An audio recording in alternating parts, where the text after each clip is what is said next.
Good evening and welcome to Cbc Tv Main News. My names are Chansa Maimbo. The headlines. President Hichilema champions a health initiative in Africa. Government commences 2026 budget hearings.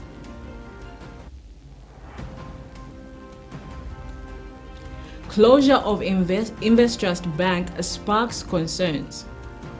Former Lusaka Provincial Minister Bowman Lusambu convicted. And now the news in detail. President Hakainde Hichilema has emphasized Zambia's commitment to improving health outcomes in Africa as he officiated at the 75th session of the World Health Organization WHO Regional Committee for Africa.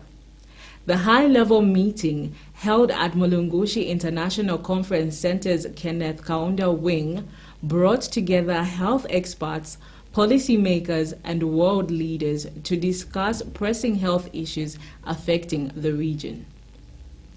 In his address, President Hichilema highlighted Zambia's process in the health sector, including efforts to strengthen healthcare systems, improve access to essential health services, and combat infectious diseases. As a leader who has prioritized healthcare in his administration, Hichilema's presence at the whole regional committee meeting underscores Zambia's commitment to regional and global health initiatives. The 75th session of the whole Regional Committee for Africa provided a platform for participants to share experiences, best practices, and innovative solutions to address health challenges in Africa. With a focus on collaborative efforts to achieve better health outcomes, the meeting aimed to shape the future of healthcare in the region and inform WHO's strategic direction. As a host of the meeting, Zambia demonstrated its leadership role in regional health affairs. President Hichilema's involvement highlights the country's commitment to improving the health and well-being of its citizens and contributing to global health security. The meeting's outcomes are expected to inform health policies and interventions that will positively impact the lives of millions of people in Africa. More in this report. As the first African to serve as Director General of the World Health Organization, WHO, you have elevated Africa's voice on the global stage and reaffirmed the principle that health is a fundamental human right for all. Your leadership has been defined by courage, empathy, and conviction, especially during one of the greatest crises of our time, the COVID-19 pandemic. Specialists, very important people who get us to solve our health problems in our countries and continent and the world. That we, as a member of the WHO, we underscore our commitment to the work of the WHO. We celebrate 61 years of partnership as a country with the WHO. Your presence in our country, well acknowledged. Your Ndola stint, all of that means something of value to us. The government has commenced budget hearings for the 2026 national budget and the 2026 to 2028 medium-term budget plan at the Mulungushi International Conference Center in Lusaka. Secretary to the Cabinet, Mr. Patrick Kangwa, has highlighted the process made since 2021, including successful implementation of the IMF Extended Credit Facility and debt restructuring. Mr. Kangwa emphasized that the 2026 budget faces tight fiscal constraints with increased budget service obligation and constitutional expenditures linked to the 2026 general elections. He urged controlling officers to achieve more with less and prioritize completion of ongoing projects. The Secretary to the Cabinet stressed that the era of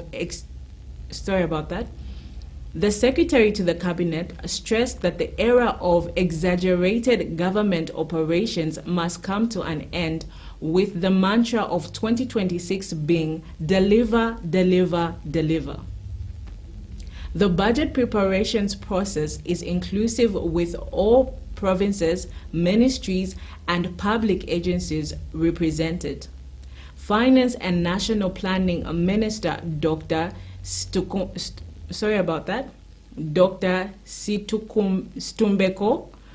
Musokotwane, Finance and National Planning Minister Stumbeko Musokotwane reaffirmed that the budget is collective undertaking shaped by the voices of the people and stakeholder organizations. He welcomed international partners, investors, and friends of Zambia to develop the country with the government. The Ministry of Finance and National Planning will guide the budget preparation processing to ensure that the 2026 national budget reflects inclusivity, fiscal prudence, sustainability, and accountability. The final budget will be presented to Parliament on September 26, 2025. The government remains committed to transparency, accountability, predictability in economic management, working together towards a Zambia that is economically transformed, socially inclusive, and environmentally sustainable. Democratic Union President Akim Anthony Njovu has demanded an immediate investigation into the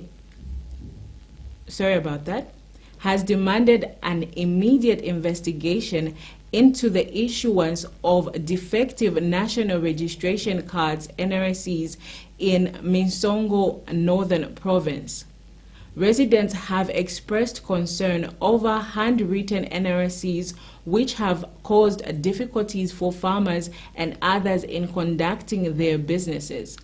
Mr. Njovu says the issuance of flawed documents risks disfranchising thousands of eligible voters ahead of 2026 elections. Mr. Njovu says defective NRCs be corrected in a transparent manner, emphasizing the importance of integrity in Zambia's democratic process, as defective NRCs could hinder citizens from registering to vote or casting their ballots, raising concerns about fairness and representation in some regions. More in this report.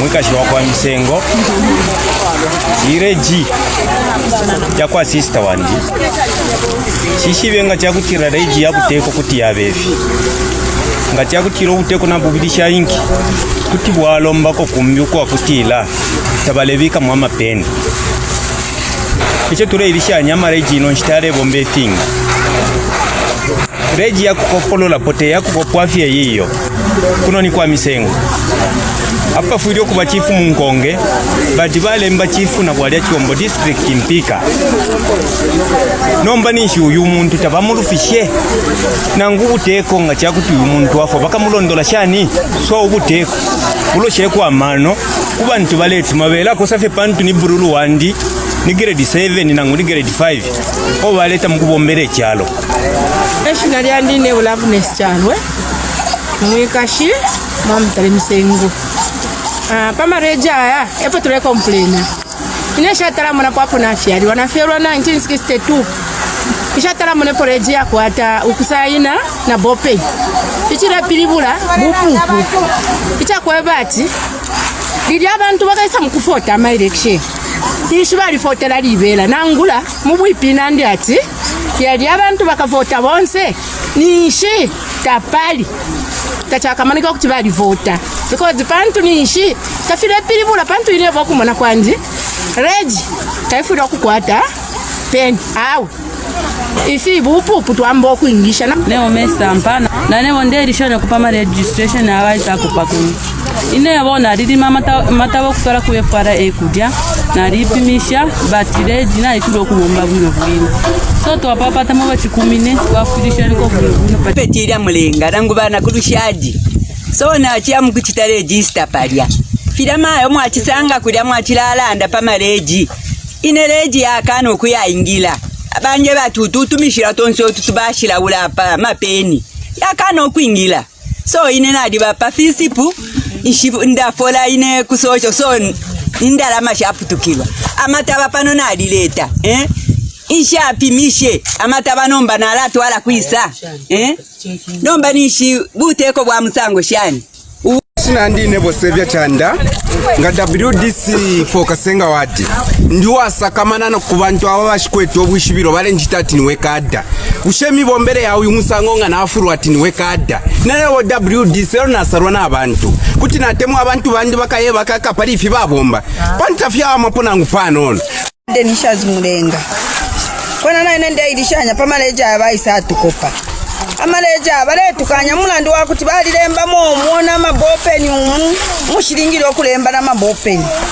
baletukanya chine kwanza tuletwala baletukanya amaleji so kuno kwa misengo tulelomba kwisa tukopa kwa maleji yambi aya maleji batukopa abo mwatumine bali lupinvyanye chine so umko tuletwala kwanza baletukanya tapale fo yakabomba ya maleji twapapata tumeni kwa bakuti bese batuwamishe kwa amaleji aya baisa kopa basende batuletere kwa yakuti yakatubombere ko kuntanshi pantu ubwika shibwanda kai maleji konsoko leo firo kuompya leji ona abamwatumine kukopa abantu amaleji umuntu ali kwatire nsambu abano kuvote chale fwai nomba amaleji ine mweni kwati katuishefe mwafyense seba government bantu ninkwata amaleji ichile butukira kuri 200 shiri maleji abantu baleleta lyonsa ama complaint kuri ntene mbako pamwe batuma bakukopa ni mwe ba government. For me, this is a serious concern and one that speaks directly to the integrity of Zambia's democratic process.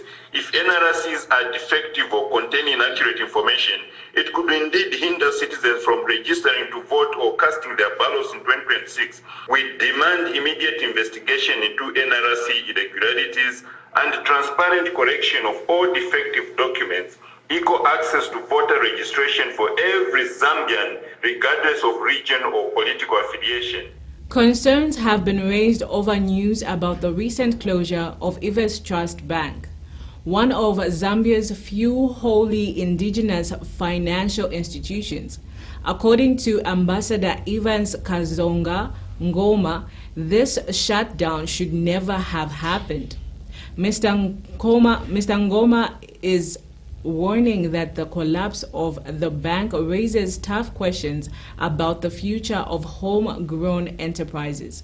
He's calling for urgent measures to protect local businesses from a similar fate. Ngoma suggests that the government should direct institutions to open accounts with local banks like NATSEV and the Zambia Industrial and Credit Bank to stimulate entrepreneurship. He emphasizes that the local banks provide unique advantages, including faster decision-making, lower fees, and personalized services. By supporting these banks, Ngoma says the nation is not just saving institutions, but building resilient communities and a stronger Zambian economy. Ngoma also points to Z Mobile, a Zambian-owned telecom company, as proof of the country's entrepreneurial potential. He's appealing to authorities to fast-track licensing that would allow Z Mobile to offer mobile money services, future empowering local innovation. As the country reflects on the closure of Invest Trust Bank, Ambassador Ngoma's message is clear. It's time for Zambia to rally behind its own businesses and build an economy that benefits all Zambians. More in this report. We are compelled to express our deep concern over the recent closure of Trust Bank, a wholly Zambian-owned financial institution. This development has raised serious questions about the fate of local businesses in Zambia and underscores the need for proactive measures to prevent similar closures in the future. The government can play a pivotal role in supporting local businesses, including banks like NatSafe and Zambia Industrial and Credit Bank, by directing government institutions to open accounts with these indigenous banks. This approach would not only inject life into these financial institutions, but also stimulate local entrepreneurship, keep money circulating within our communities, and foster economic growth. Supporting local banks offers numerous benefits, including a local focus where community banks save and support their communities through direct donations and employee volunteering, swift and local decision-making that enables faster processing of loan applications, lower fees and competitive rates that benefit customers, personalized services that prioritizes building long-term relationships, and community engagement that creates positive changes through charitable. The Lufwanyama district in the Copperbelt province recently hosted a mining indaba, sparking a call for environmental justice and community empowerment. The event themed Mining with the People, for the People, reclaiming local benefits in Lufwanyama, brought together stakeholders to discuss the impact of mining on local communities. Organized by Caritas Zambia, Transparency International Zambia, and the Center of Environmental Justice, with support from ActionAid and the Carter Center Foundation, the indaba aimed to foster dialogue among mining companies, communities, civil society, and government. Center for Environmental Justice She-Rise project manager Daliso Mvula highlighted the organization's effort to tackle environmental and social issues linked to mining, including water pollution in the Kafua River and loss of aquatic life. Mvula emphasized the need for collective action to ensure environmental justice and sustainable development that supports community health and welfare. Caritas Zambia head of programs Edmond Kangamuhazi stated that the indaba focused on sharing community stories and assessing mining companies' current efforts and areas for improvement. Lufwanyama District Commissioner Justin Malikwa urged attendees to collaborate towards leveraging the district's natural resources for sustainable development and work towards Lufwanyama's growth, including aspirations for city status. The indaba serves as a critical platform for addressing environmental degradation and social challenges and governance issues linked to mining in Lufwanyama, carrying a strong call for inclusive dialogue and sustainable solutions that prioritize community empowerment and environmental health. More in this report. Basically, this forum has three objectives. First one is have that conversation where we bring the mining companies, the community, civil society, the government in one space. How do we ensure that mining is benefiting the community and the district itself? The third objective is basically we look at issues of recommendation, practical ways of how we can actually do this. So we're going to hear all these things in terms of the stories, what we need to do, what the mining companies are doing, and what we can do better. The communities are currently living in fear of not knowing what will happen to them in the long term. I'm pretty sure we can relate to the incident with the lead poisoning in Kawe by the mines. People are still feeling the weight of its impacts up to date. So we remain with the question, how do we go forward with sustainable development as well as environmental sustainability with the consideration of sustainable livelihoods for our community members? I think I will just leave that question there because this issue is very critical. It's very critical. And also just think about this. What if you were the one drinking contaminated water? What if your family member is the one using that contaminated water? How would that make you feel? Where would that leave you? The conference we have today is a very important conference for all of us.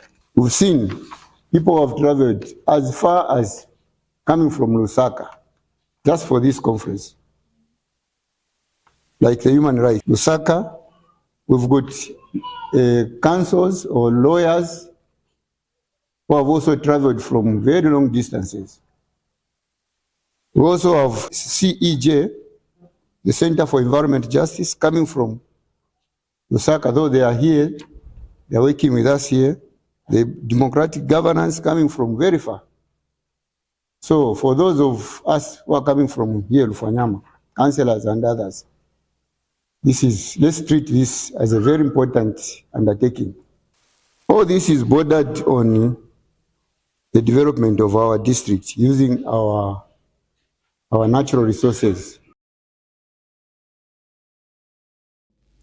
We take our first set of commercials. Stay tuned.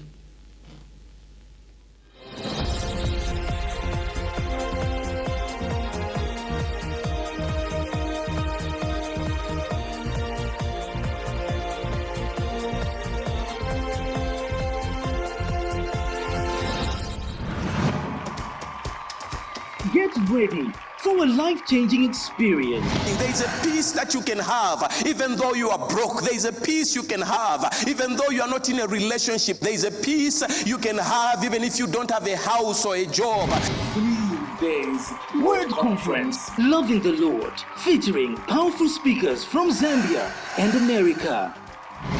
You won't want to miss out on this opportunity to deepen your faith. Come and be part of this great convocation. 3 days Word Conference. The Word will be able to build you. See you in this great meeting.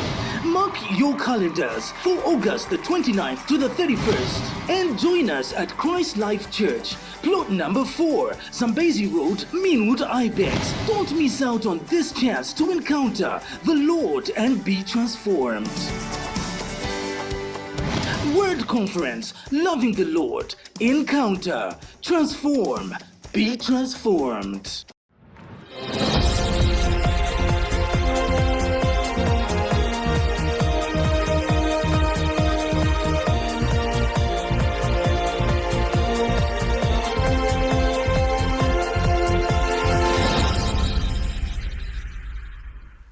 President Hakainde Hichilema received a courtesy call from the second Vice President of the Republic of Zimbabwe.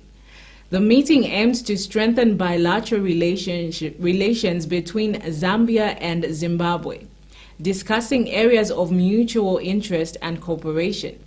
As a key player in regional affairs, President Hichilema's engagement with the Zimbabwean Vice President underscores Zambia's commitment to fostering strong ties with neighboring countries. The courtesy call demonstrates the importance of diplomatic engagement in promoting regional stability and cooperation. As President Hichilema continues to engage with regional leaders, it's clear that Zambia is committed to playing a proactive role in shaping the future of Southern Africa. More in this report.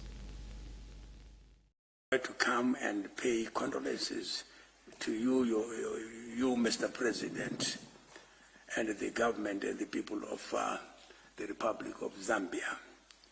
May his soul rest in peace. Mr. President, I acknowledge with sincere gratitude the shared historical ties of the struggle for sovereignty and fight against the colonialism that long established the excellent and enduring friendship that exists between the two sister republics.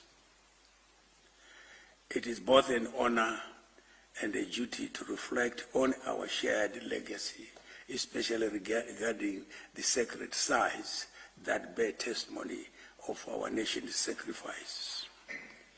It is therefore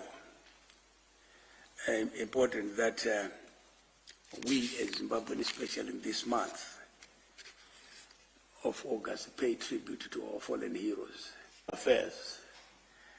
And we managed to identify some places where our heroes, where he was actually bombarded by the enemy. From there, then I visited Ampundwe out there, where we have about 200 cadres or combatants that were actually murdered on that fateful day. We have actually constructed some The Mufulira local authority is taking steps to alleviate the ongoing water crisis in Bufeke ward by installing additional community boreholes. According to Bufeke ward councillor Angel Musakula, a new borehole is being drilled in section B with a capacity of 10,000 liters. This initiative aims to reduce the need for residents to travel long distances in search of clean water.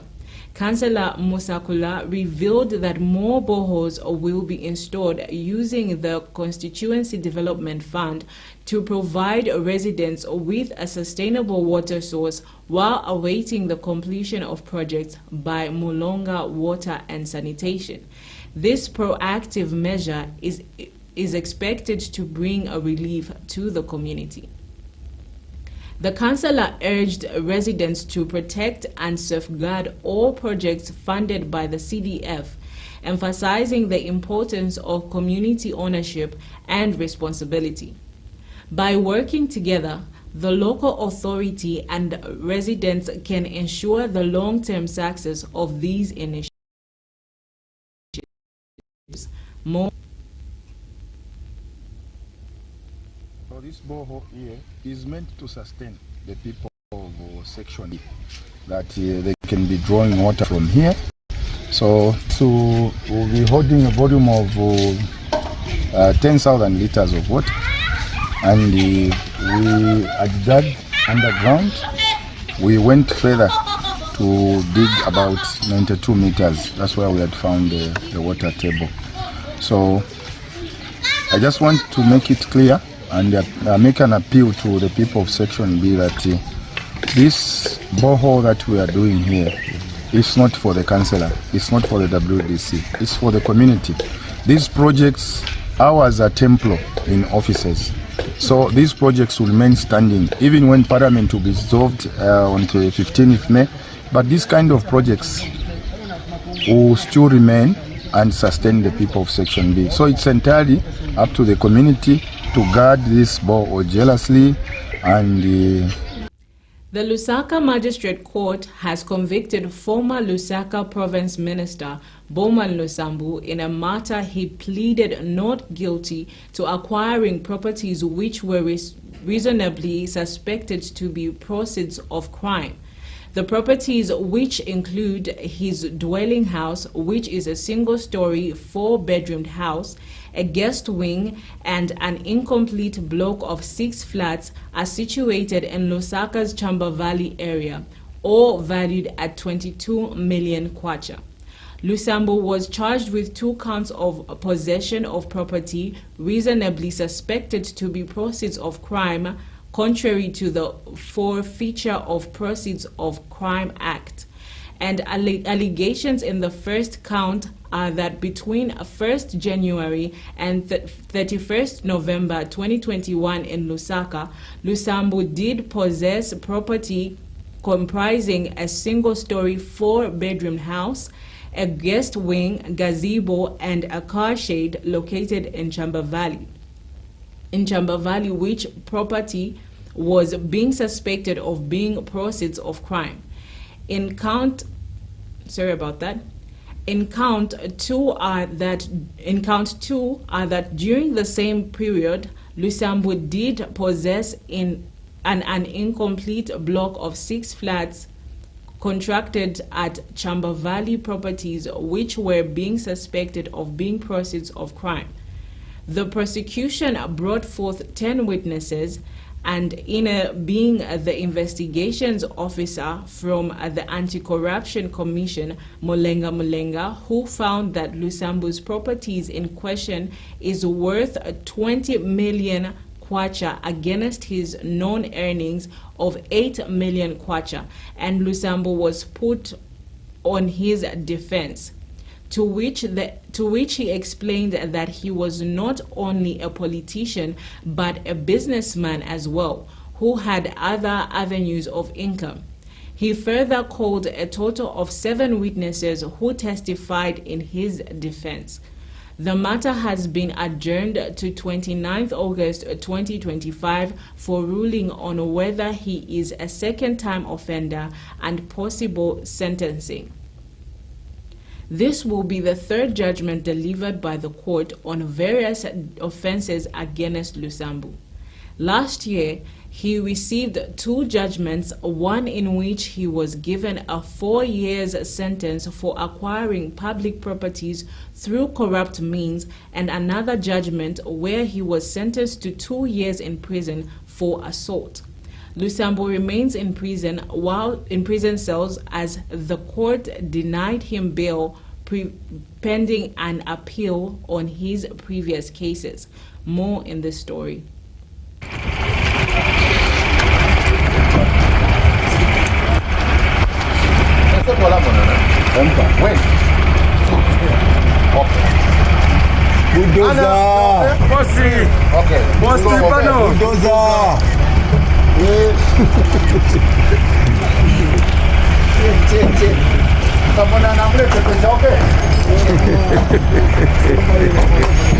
Take care. We take our second set of commercials, but on the other side, meet me with sports and international news.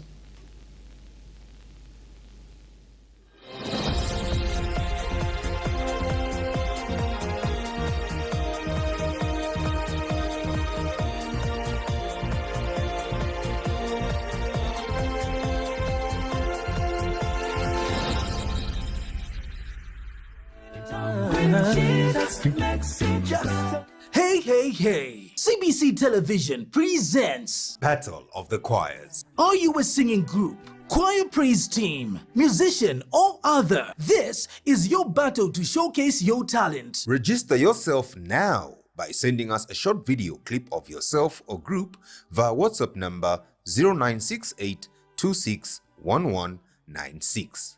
You may also come in person to our offices located on plot number 4 Zambezi Drive, Meanwood, Ibex Hill, Lusaka. This is your time to shine. Don't delay to battle it out in Battle of the Choirs. Battle of the Choirs. See you there.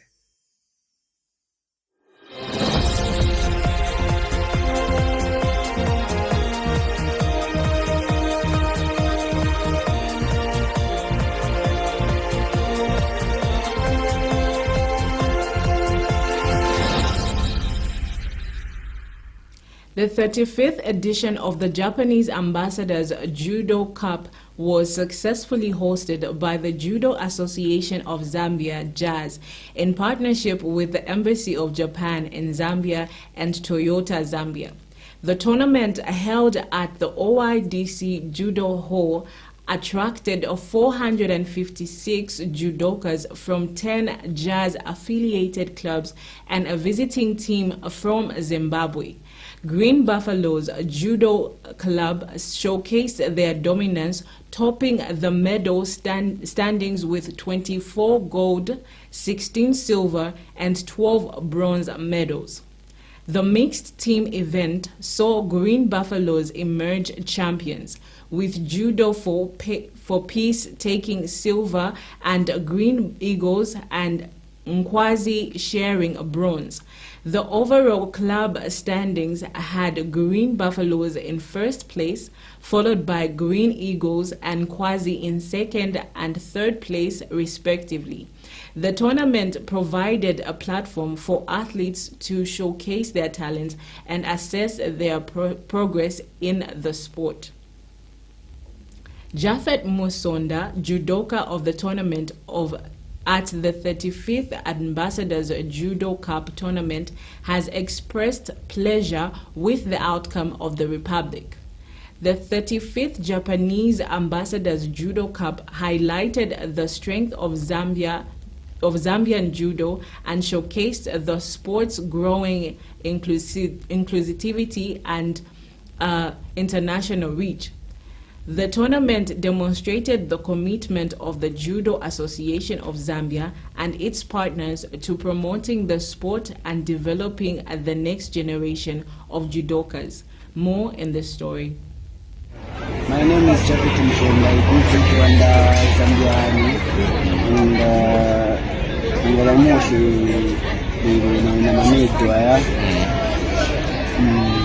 otherwise my games is hard, but nakuwa ni sabati mbali. Nopinga kwenda kupatari na judo because I train hard to get these medals and I'm a national team property. And in international news, we monitored the BBC. Ukraine remains defiant despite the mixed messaging from the US President. Zelensky made it clear on Sunday that Ukraine will continue to fight for its freedom. The area here in red shows how much territory Russia now has control of, but Moscow wants the whole of the Donbass region, which is rich in resources. Tens of thousands of soldiers have died on both sides for the smallest gains in territory here. Russia now controls most of it, and the fighting there is more ferocious than ever.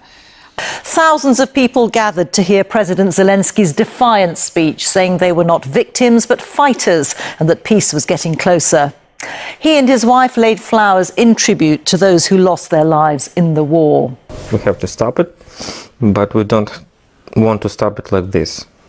We want back our territory, our people, and we have to punish Russia for what they did. Do you miss civilian life? Do you miss peace? Of course I miss it. Russia bombed 72-year-old Ivan's hospital. Now he's searching for his wife. If you bring my wife to me, it would be a great gift. We're bringing you breaking news now. 2 Al Jazeera journalists are among 8 Palestinians killed in an Israeli strike on the Nasser hospital in Khan Yunis in southern Gaza. At least 1 other journalist was killed in the attack. More than 240 media workers have been killed in Gaza since the start of this war.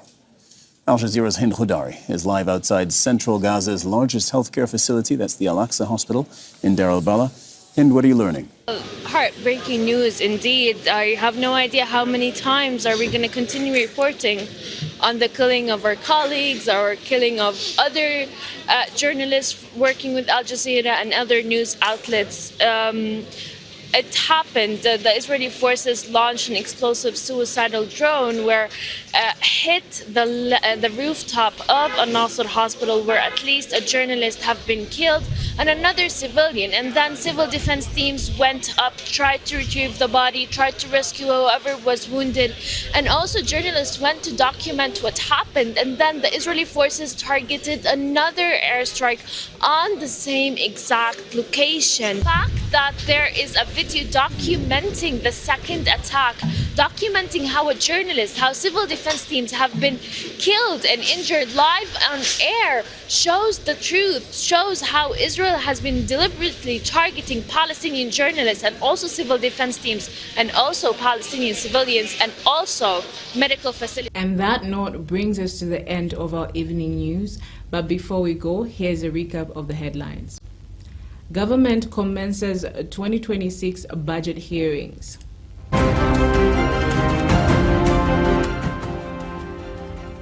Closure of Investrust Bank sparks concerns. President Hichilema champions health initiatives in Africa. Former Lusaka Provincial Minister Bowman Lusambu convicted. Thank you for watching. God bless Zambia.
In a world filled with noise,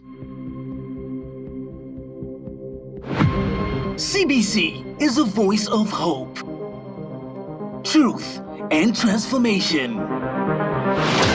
We are a dynamic, purpose-driven broadcaster bringing you content that uplifts, inspires, and changes lives every single day. From youth to professionals, to families and undeserved communities. Our programming speaks to every heart, every home. And for brands with visions, we are the platform that puts your message where it matters the most. We are more than just a channel. We are a movement of faith, of purpose, of impact. Partner with CBC TV and let your brand stand for something greater.